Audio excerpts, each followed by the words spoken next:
From the Patriots of Act 746, we have Mr. Glenn Britland is with us. Glenn, welcome back to the program, sir.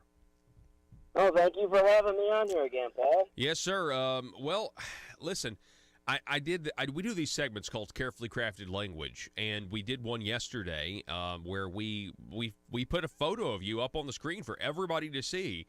And it was a photo at, was it Blues, Bikers, and Barbecue? Tell us a little bit about that. Yes, the last Friday, Chuck Clifton had given me a call, and I had already planned on making a trip down there to visit and get my picture taken with the sign. But should be carrying insurance that covers the death of barbecue, and visited with several of the law enforcement officers down there. But yeah, there's signs all over the place, just like the one you saw me take a picture with, and. It's one of those things. Let's stop you. Hang on, let's stop you right there. Let's tell our listening audience about the sign specifically. We see it there on the screen now, but it's a sign that just says "No weapons" in violation of ACA 5-73-120. Now that's the carefully crafted language that we highlighted because for people that don't know what 5-73-120 means. Then they're just going to assume the government is saying that there are no weapons allowed at this event. That's not true, though. No, it's not, and that's exactly what their goal was to deceive the public into thinking that there are no weapons allowed, and that's what kind of makes taking a picture with the sign and having a gun on your hip all that much more fun, and then the Fayetteville Police Department had put up a post on their Facebook page early last week about Bikes, Blues, and Barbecue, and obviously several of our members follow the Fayetteville Police Department, and they were quickly called out on their post that said no weapons allowed per 573-120. Chuck Clifton followed up with a phone call to Sergeant Mackey. And then some of the folks in Northwest Arkansas would be aware that Channel 5 actually did an interview with Chuck Clifton and Sergeant Mackey on Bikes, Blues, and Barbecue and the no weapons. But yeah, it was definitely an attempt to deceive the public. Yeah, it certainly is. It's an attempt to deceive, but it's also, in a way, a concession, wouldn't you agree? I mean, they know what the law says. Yes. When Chuck talked with the sergeant, yeah, he readily admitted just exactly what the law says. And when I got down there to Dixon Street, I walked down one end to the other, and saw law enforcement officers all over the place. They were out there in force, as it were. And everybody I saw that was with the Fayetteville Police Department that just nodded, said hi, how you doing, and it was absolutely no trouble. The only place that we didn't carry was at the beer garden. Do they have a sign posted at the beer garden? Well, no, they don't have a sign posted at the beer garden. However, the folks at the beer garden did turn us away. The parking lot is owned by Fayetteville, but there's a lease agreement, and so the beer garden then becomes the entity practicing proprietorial control. And so, like any business, they have the right to be able to dictate who comes in and who goes. In which case, if we had said no, we're going in anyways, they could have had us arrested for trespassing. And it's a fine line when you have to balance the rights of a property owner or a business owner and personal rights. Mm-hmm. Yeah, I would agree with that. And obviously I think we both support the rights of property owners to dictate what goes on on their property. But I think this was it's interesting. It is a carefully crafted sign. And, again, for the uninformed out there, they think, okay, no weapons allowed. Now, at the same time, it's a concession because they are admitting, hey, we know what the law is, but we are assuming, that most people don't, so they won't bring weapons in here if we phrase the sign in this way. Now, then that becomes a philosophical argument, because they are essentially, in a way, depriving people of information that would allow them to be able to make the decision as to whether or not they want to carry, so that they can defend themselves in the event that something happens. So in a way, this sign is making the public less safe if you're one of these people like I am that believe that an armed society is a polite society. Exactly. That's exactly, you hit the nail right on the head. Because, my right, your right to defend ourselves shouldn't be limited. And they are purposely deceiving the public on this, and that is definitely a disservice to the general public. It's almost like saying, "Hey, don't wear a seatbelt." They're deceiving the public because they believe that if the public knew, and this event, Bikers, Blues, and Barbecue, they think it'll turn into some sort of Wild West shootout, and well, you got all them big bad bikers there and all, yeah. So yeah, exactly. Which is once again another falsehood. Yeah, it's it really is fascinating. I mean, this is a snapshot of this photo. You wearing the gun. Okay, the gun is in the photo. In the background is the sign that says "No weapons," in violation of ACA 5-73-120. I mean, I find it it's pretty funny. I mean, essentially, Glenn, what you're doing is you're trolling the law enforcement. Yes, that's exactly what we were doing.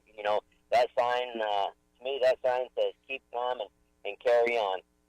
And yes, I was rather conspicuous with my open carry. I had light-colored clothes on and a dark pistol that stood out like a sore thumb. And some of the looks that I got while I walked up and down Dixon Street were rather precious. At one point, I walked past 3 law enforcement officers that were leaning against the wall of a building, and had someone look at me, then look back at the law enforcement officers, then look back at me, and then watch me walk by, say hi to the law enforcement officers, and keep walking. And like I said, the look on his face was priceless, because I'm not law enforcement, so there's no badge, there's no that. I'm just an average citizen exercising his right. So people were basically doing double takes. Did you give him one of the Patriots of Act 746 cards? That's what you should have done. You should have given him one of those. I had a whole pocket full. I handed out a couple of cards, and actually, talked with 1 or 2 people that inquired. And it's great to be able to educate folks on just exactly what the law is. Well, there's a sign up there that says "No guns," and then explain exactly what 573-120 is, and then explain what their rights are. Is the education value is priceless. Yeah. The sign is deceptive. It shows that the law enforcement does have a fear of an armed citizenry in some capacity, at least at events like this on a public street.